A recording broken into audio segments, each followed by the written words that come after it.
Hello. So, are you having a good day so far? There's been a lot of good speakers. Whose brain is hurting right now? A little tired? We get a lot of input. Well, I've got good news for you. This is not a technical presentation. This is more about working with people. What I want to share with you is what's worked for me. So this is not theory. This is the lessons that I've learned working with IT groups, primarily in the United States, Australia, and Europe. So let's just jump right in. So what we're going to talk about is lean culture. Let's try to define that and talk about why we have barriers for change. And if anybody attended the GE session, they were talking about a change management model. I don't have a model. I just have some principles that I follow. Lessons learned, the power of value stream mapping. How many people do value stream mapping here? Just about everyone? So I have a little twist to value stream mapping that I like to use in IT value stream mapping that I hope will help you. And then, very important, what works and what doesn't work. So I think there's a lot of myths out there. There's a lot of misunderstandings about lean IT, and I want to share that. And then a few reflections. Last night, after a few glasses of wine, I said, oh, I need some reflections. So I've got my reflections right here. So I don't know if they're going to be any good, but it was good wine. So we'll see. And then if we have time, we'll have some questions. So everything that I'm talking about today, I owe to someone else.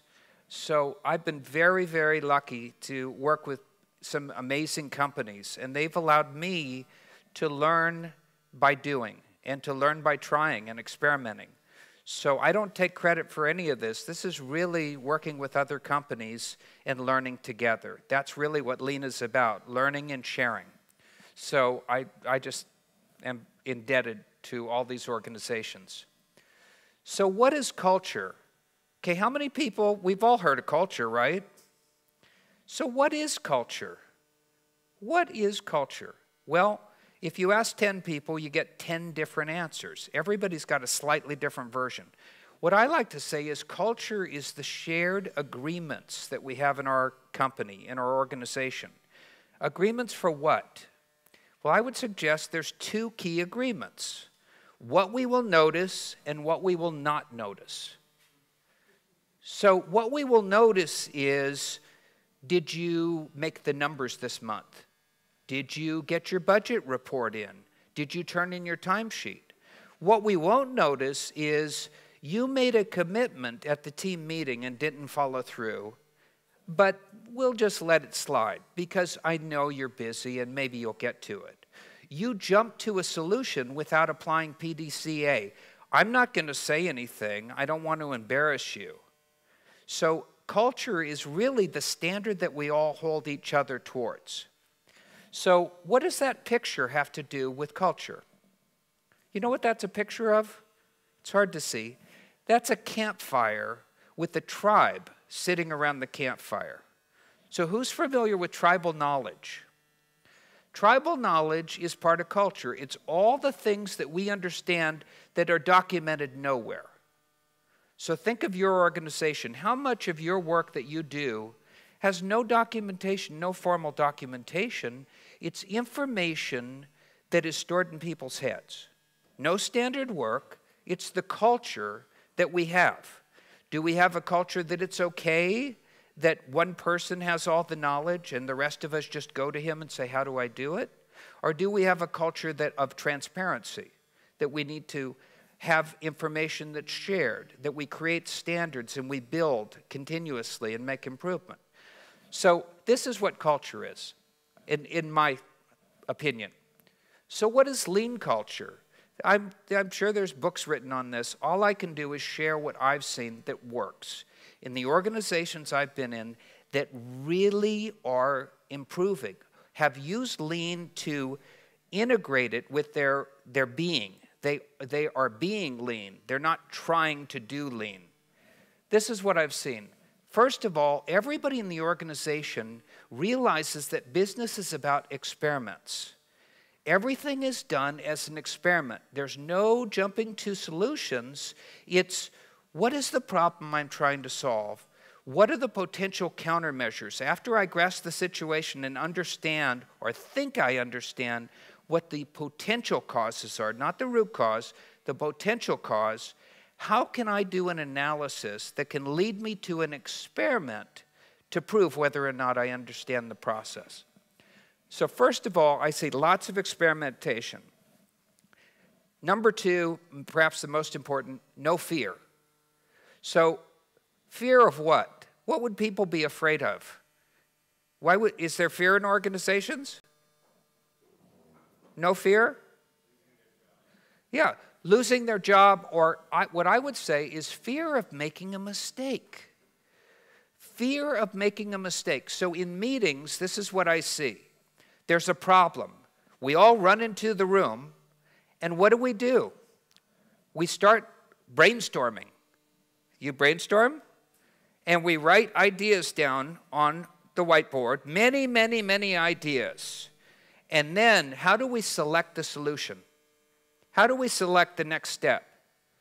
Do we go out and grasp the situation? Do we go to Gemba? Do we talk to the customer? Do we do a fishbone diagram?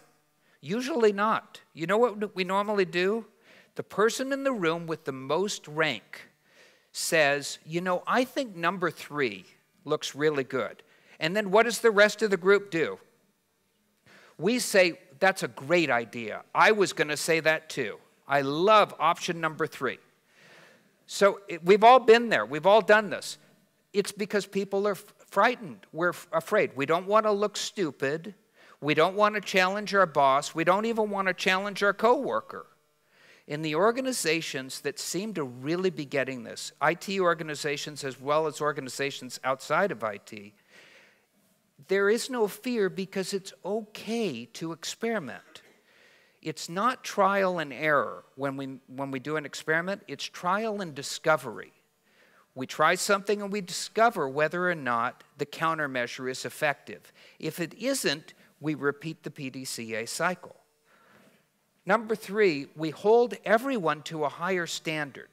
So what I've seen is it's completely fine to turn in the meeting to your manager, to your boss, and say, it feels like we're jumping to a conclusion here. Are we making assumptions or are we managing on fact?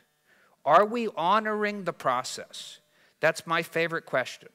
Are we honoring the process? So often we don't hold each other to a higher standard. We say, I'm not going to take the risk and use my political capital to call somebody out, or say, you know, I don't think we're honoring the process today. I think we're jumping to conclusions. And last of all, something I call the discipline paradox. So do we need discipline to be lean thinkers? What do you think? Does it require disciplined thinking to think? Absolutely. Okay, is it easy to be disciplined? No. How many people have gone on a diet? How's that working for you? It's hard to be disciplined. It's very hard. So the discipline paradox is you don't get better at thinking or lean thinking by doing more thinking. You don't. We saw this earlier. John Shook wrote this up years ago when he wrote about NUMMI, when he talked about it's easier to act your way into a new way of thinking than to think your way into a new way of acting. So what does that mean? It means that for me to change my thinking, I want to do a little reading, get a little education. That's nothing wrong with that. There's some great books out there. But what are the actions I have to take to change? What are the actions that will actually change my thinking? Not what's the thinking that will change my thinking. So what I find is the actions that will change your thinking, the number one thing you can do is carry an A3 with you, a blank A3. You only get good with an A3 if you use an A3. And I see a lot of people, the only time they do an A3 is when? When they do a Kaizen event. And why do they do the A3 for the Kaizen event? Because it's the law, right? I got to do it. So I fill out the A3, and then what do we do with the A3? Or we put it on the wall. So I was at a company recently, they had beautiful A3s, so I couldn't help but look at the date. It was over 2 years old, an A3 up there. It was beautiful, very nice color, but they weren't thinking. So an A3 is a great tool. So discipline requires action, not more thinking. So I call this a lean culture. So barriers to change. Barriers to change. So we've heard a lot about change. This is just some of the barriers that I've encountered. Really, I believe it comes down to focus. What we're focusing on is what creates the barriers. So what's the number one thing companies tend to focus on when they talk about lean? I would suggest it's tools. I just mentioned the A3. I said you ought to carry it around. You ought to be doing an A3 at least once a week. I believe you really should. Do personal A3s. Do an A3 about spending quality time with your wife. Do an A3 about cleaning out your garage. Just use the tool and you'll start to think using the PDCA cycle through acting with an A3. So one focus that gets in the way is focusing too much on tools. So how many people fell in love with value stream mapping? We all did. I went to one company. They said, would you show us value stream mapping? I did. They said, thank you. Go away. I did. They called back in 3 months, and they said, come back. I came back. They had a room, and it was covered in value stream maps. I mean, big room. I'd never seen so many value stream maps, and every value stream map was put into Visio. You know Visio? So you know how long that takes to take a value stream map and put it in Visio? So they had all these value stream maps. They said, pretty impressive, huh? And I said, wow, I've never seen so many value stream maps. Can you tell me about the improvement activities that these value stream maps help foster? They said, what are you talking about? They fell in love with mapping. So a tools focus gets in the way. Another focus is focusing on results. This is counterintuitive because anybody with a business degree, we all were taught to focus on results. Focusing on results and not being process focused is a mistake. Because we're just running after the carrot, but we're not looking at the means to get the carrot, which is process. I like to say you ought to consider a dual focus. Focus on two things. If you go to your boss and say, we don't need to focus on results, he will say, get out of here, and you're never going to another lean conference again. So you can't do that. Instead, you say we have a dual focus. We need to focus on results with ideal behavior. Ideal behavior. So what is ideal behavior? So I love to ask managers, what does ideal behavior look like? If your people were working in an ideal way, what would that look like? And you know what they say? I can't describe it. I don't know for sure. So I say, tell me, what does ideal behavior not look like? Then they've got a million examples. So we know what it doesn't look like, but we have a hard time describing what it does. So if our leadership, if our management can't describe ideal behavior, how can we expect our associates to behave in an ideal fashion? It makes no sense. So focus is a barrier. Another barrier that I see is isolating lean in silos. So are you doing lean? Yes, we're doing lean. Where? We're doing it in this team, in this department, in this area. Anywhere else? Oh yeah, that team over there is doing it. Anywhere else? Yes, across the street we've got another Kaizen team. So this is how a lot of companies get started, but I don't see many of the companies move on to value streams. So we're not looking at the horizontal flow of value, we're looking at the vertical silo and just trying to make that more efficient. In my opinion, that's a barrier. That doesn't really help anything. So these are self-inflicted wounds because I believe we're focusing on the wrong thing. So a few lessons learned. First of all, when I sit down with leadership, I like to say, right now you should make a go, no-go decision on lean. Don't do lean halfway. So what is lean halfway? Lean is, well, we're going to do a couple of projects and we'll wait and see. If it's promising, if we have great results, then we're going to adopt lean.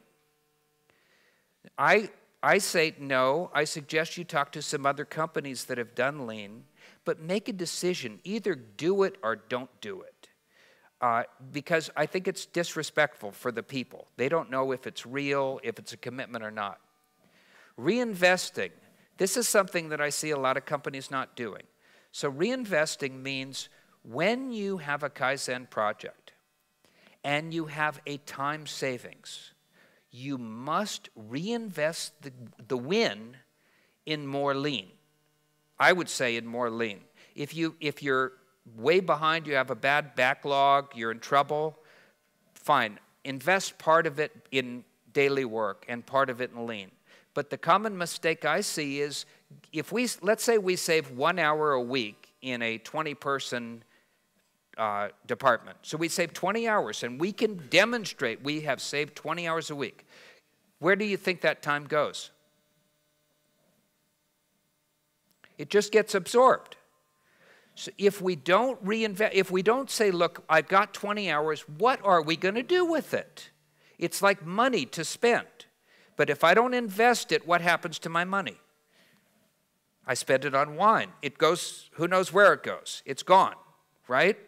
So you must reinvest the gains. And as you do, you make up more time, more time, more time. Then you can start to do the lean work that we're talking about.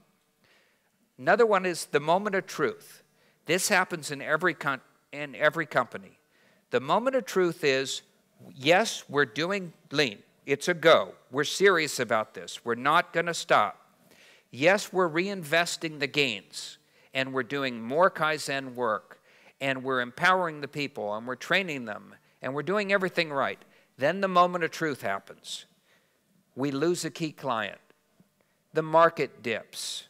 There is a weather storm like we just had in New York, and it affects the economy in a big way. When these big bumps in the road hit, what does leadership do with lean? What typically do you see? What have you seen? Yeah, what I see often is, we're going to put lean on hold. We're going to put lean on hold, and for 6 months, we're going to buckle down. We're going to hunker down. That's the term they use in the States. I don't even know what it means. But hunker down, I think it means to huddle like that. So we're going to hunker down, wait 6 months, and then we'll come back and do lean. I say that's very risky. It sends the wrong message. People say, oh, this is another flavor of the month. It's not real. You said it was real. You said you were committed. You said we were going to really do this, and now we're not going to do it. So I always say, expect your moment of truth and be prepared to stay the course. And then failing forward. So failing forward, when we have failures, or what we call failures, first of all, we need to get rid of the word failure. I like the word discovery. So if we have a Kaizen, we make a change, we are hoping for some great results, breakthrough results, and those don't occur. If we say it's a failure, it demotivates everyone. We have to say, how do we use this as a springboard to fail forward, to keep moving forward? That ties back to the fear.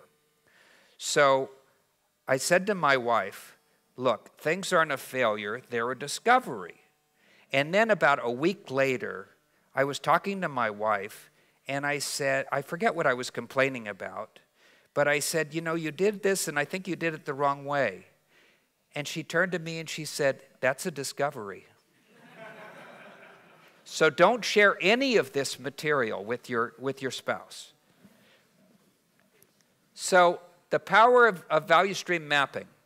Okay, anyone that's done value stream mapping knows how powerful this can be. First of all, I love the fact that it creates a shared understanding and context of everybody's contribution in a true value stream, delivering value to the customer, external customer. Now, we can appreciate the internal customers within the value stream, but if we're not flowing all the way to the external customer, I suggest that perhaps we need to zoom out and look further.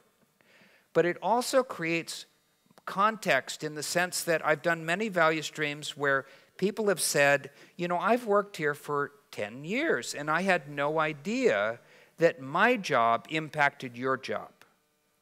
Or that when I take a shortcut, it causes you more work. Or that we're doing a review 3 times in this process, and I don't think any review is required. So we have lots of non-value-added work. It also creates focus. So I see a lot of well-intended companies out there trying to apply lean, but there's no focus. So in other words, if you look around, if you do a Gemba walk, if you look at what's on the walls, they're doing a lot of lean activity.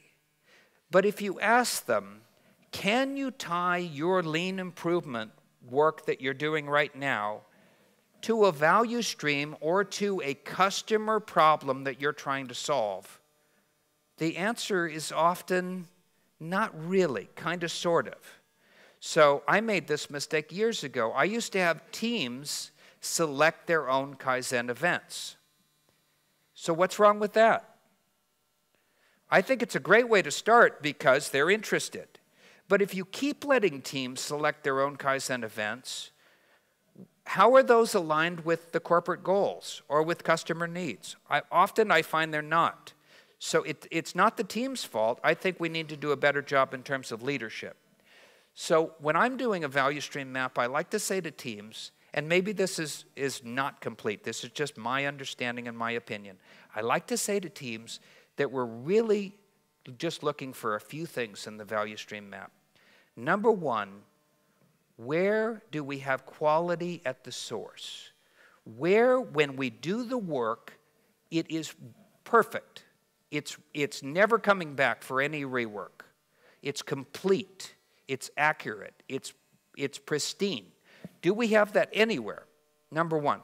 Number two, where do we have delays? Where do we have bottlenecks? Where do we not have flow? Number three, what are the steps that obviously are non-value added? And the fourth one I like to ask is, which of the steps in the value stream have the greatest degree of variation in how we do the work? Those 4 things create focus because the team starts to look and they all reach consensus and they say, my God, early in the value stream, we've got a step here that is high variation, questionable value add, and it's mucking up the whole value stream as we go. So it's a wonderful, wonderful tool. So this is the one piece that I like to do when I'm value stream mapping is to look more closely at information flow. So we're very familiar with our process box, and we're looking at process time, lead time, quality, perhaps there's setup time in here, other data dimensions. But what I like to do is add these 2 boxes. What we're looking at is information in and information out for that particular activity box in the value stream. You can do this in a process map too if you're at that level. So what we're looking for here, we talked about quality at the source. What percentage of the information that comes in is 100% complete and accurate? I've never seen it 100% complete and accurate. Also, what are the sources? Is this coming from 1 database, 2 databases, 4 applications, carrier pigeon? I mean, how are we getting this information? And then, who owns this information? Often, the teams cannot answer these questions. Is that a problem? If we don't know where the information's coming from, is that a problem? It's a huge problem. So this opens up a great discussion. The other thing I like to ask, and I don't know if there's an answer to this, but I've been debating it with somebody from Australia over the internet for the last few months, and that is, does all information in need to touch the customer?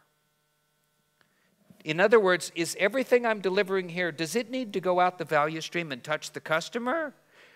Or is it adding value if it's simply enabling some kind of transformation of product or service? It's an interesting discussion. So one last thing on this slide, and that is we allow the user, not the supplier, to define how the data needs to be transformed to become information, to define what it means for the data to be timely and accurate, to define what form it should come in, what medium it should be, and to define how information will enable their value-added process. Often what I see is, guess who's defining these things? IT. Or no one. It's one of the two. So who should be defining these things? I would think the customer, the internal customer or the external customer. Should they define them and send an email to IT? Will that work? No. We want IT in the room having a dialogue with the business. This is also something that's missing.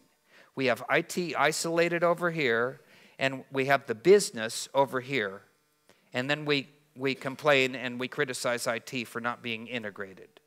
Well, it's because we don't have everybody in the room. So what works?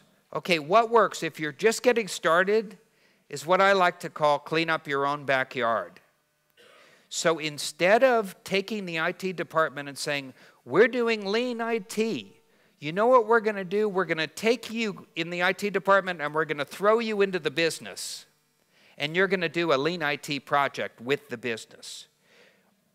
I've done it before. I don't like the approach. Often because the rest of the business is already doing lean. And IT hasn't done any lean yet. So think about IT professionals. Do they like to be thrown in the deep end of the pool and not know what's going on? No, they kick and scream. They're uncomfortable with it. So what I prefer to do is give them an experience or two of the PDCA cycle and of a Kaizen event, and we do it in their own backyard. So we pick a process that is predominantly IT-centric. So I just did one recently with a company, and they were struggling with their problem management process. Now, that impacts the entire company, but they really own it. They could do that Kaizen and focus on the piece that they owned in their process. Another one is the onboarding process. Again, that touches facilities, that touches HR, but IT has a big piece of that. And that one's a very good one to get started with. Help desk is another good one. Those are all projects that you can start with. Internal coaches. This, I believe, is so important. Never start a lean Kaizen without identifying internal coaches. What's an internal coach? These will be people that if they work out, they will be the coaches when the consultant leaves. So many people start with a consultant, that's how I make my living. That's fine. But if you're working with a consultant and you're not training internal coaches, it's a big mistake. It's not, get another consultant. Because what's going to happen is the consultant will leave, and then you're going to say, now what do I do? So, very important. Internal coaches. Another one, systems. So in IT, when we say systems, what do we think of? Network systems, accounting systems, security systems, infrastructure systems, governance systems. We've got more systems than you can shake a stick at. But I'm not talking about those kind of systems. I'm talking about work systems. Work systems are what drive behavior. Do we have a reward system at work? Reward system? Compensation system? Recognition system? Sure. These systems drive behavior. There are many other systems that drive behavior. What we should be doing is asking ourselves, what behavior do we see? What systems are driving that behavior? And then act accordingly. So when I work with a company, I like to focus on 4 key systems. I'll tell you the first 2. If you want the other 2, you have to send me an email so I get to know you. The first two, problem-solving system. Does your company have a problem-solving system? I go into companies and guess what they have? Everybody solves problems differently. People that have been on lean, what do? PDCA. What about the Six Sigma people? DMAIC. What about engineering? 8D. Have you heard of 8D? 8D is another one. Google it. And then other people, they're brainstorming. So nobody's on the same page for problem solving. So that's number 1. Number 2, you should have an internal coaching system. It's an actual system to build internal capability. If those aren't in place, how can we grow? We don't have standard work around problem solving? That doesn't even make any sense. Another important one, be humble. So this one I see is kind of rare. It's in the best companies, but it's missing in the worst companies. And what I mean by be humble is not to be shy and timid and to whisper. That's not what we're talking about here. Being humble is when leadership says, I don't have all the answers. Things are too complex. I need the hearts and minds of the associates.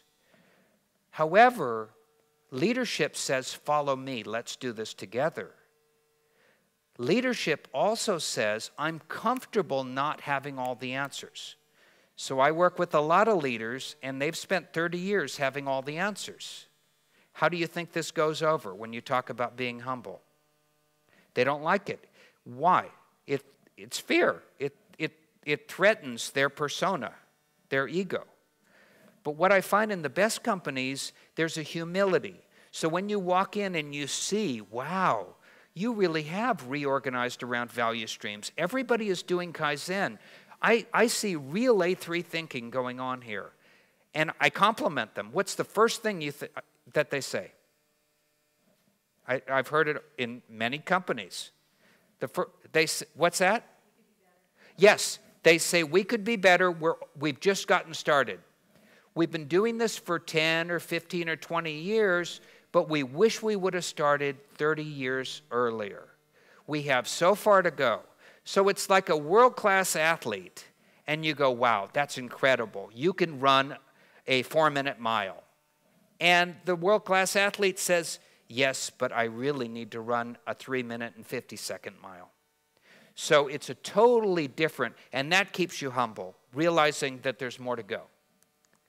So what doesn't work, and what will get you the blue screen of death in your organization, is starting with promises. I see this a lot. So promises are, we're going to do lean IT, and you guys are going to work 40 hours a week. We're going to have work-life balance. We're going to have beer and cake on Friday. There's going to be a big bonus. All our customers will love us. The business will work with us, and you will not want to leave. You're going to love it here. So we overpromise and underdeliver. So I prefer to keep the promises at a minimum. Don't overdo it. So I've seen we oversell lean. We say, it's going to do all these things. We'll get rid of the backlog. We're not going to work the overtime. The stress is going to go away, and you're going to be empowered. You're going to feel better about yourself. Don't go there. It's setting too high of an expectation. Now, this one you might shoot me for, but this is just my opinion, so I'm going to say it. Certifications. Okay, I'm not saying don't get certified. I have many certifications too. But certifications alone are poison. I've gone into organizations and they say, we are all ITIL certified. I say, wow, that's really great. So can you tell me how you're doing? Are you doing any continuous improvement? Well, no, I told you we're all ITIL certified. I'm not kidding. It's like calling up the help desk and saying, I can't get on my machine. I've got mission critical work to do. And they say, hey, cool down. We're all certified. Everything's okay. It's not okay. So certifications are just certifications.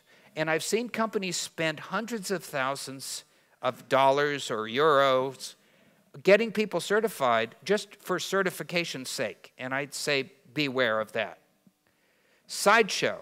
A sideshow is, well, we're going to do lean kind of sort of on the side. So we have your real job, and then there's lean projects. That's not a good way to go, because people will say, these two people down here keep going like that. So, do you work? They're saying, do you work at my company? So the sideshow is when we say, well, we're going to just dabble in lean a little bit. You know, when we have some time, we'll do a little Kaizen. It's not going to be 3 or 5 intense days. It's going to be 2 hours a week, or 1 hour a week, or every other week. That just doesn't get it done. And then a tools focused. I mentioned this earlier, but when we fall in love with tools, we make a big mistake. So what I would suggest, I've been there. There's a recovery program if you're addicted to tools, and I've gone through it, and you can break the habit. So what you want to do is, first of all, start thinking about systems. So systems, I define a system as a collection of tools to achieve a specific objective. So ask yourself, if I take my lean toolbox or my Six Sigma toolbox, which tools do I pull out of the toolbox to create a system? And most importantly, what is the objective of the system? So we talked about a problem-solving system. What's the objective of a problem-solving system? It's not a trick question. What is it? To solve problems. So pick the tools. Don't give people 30 tools.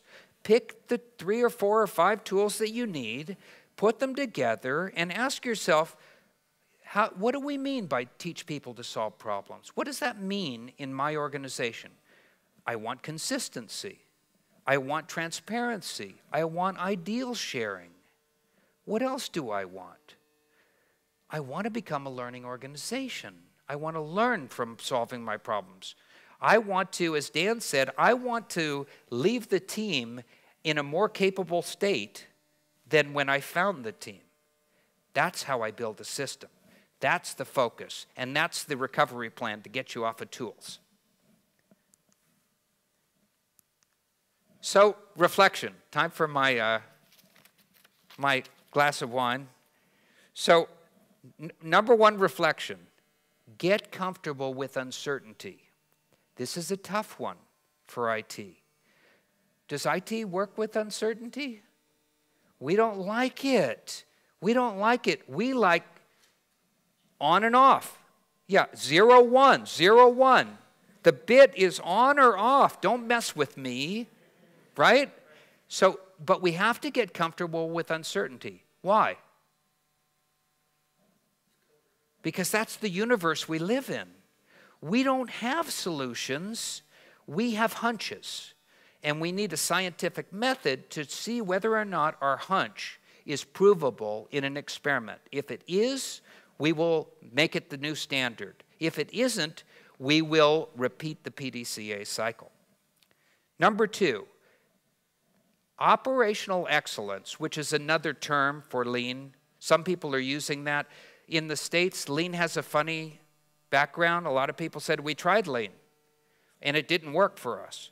So I come in and I say, yes, but have you tried operational excellence? And they say, no, what's that?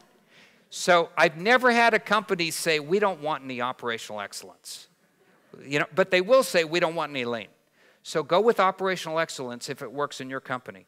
So operational excellence is personal excellence. Let me say that again because I really believe it. Operational excellence is personal excellence. So we're asking people to be the best they can be at a very real level. This is not a project-based dabble in a few tools and look clever at some meeting. This is real. This is saying, I need to be a much more effective person. This works at home, this works at school, this works at church, this works wherever you go. These tools are really about raising your consciousness. They're about being aware as a human being. So operational excellence is personal excellence. Everyone has two aspects to their job. We've all heard do the work, but the second aspect is improve how you do your work. So if you're a great star at work, but you're not improving your work, I would suggest you're only doing half your job. And then lean transformation is about transforming people. It's not about transforming the organization. It's about transforming people. It's not about technical tools. Well, that was it for my reflections. So thank you.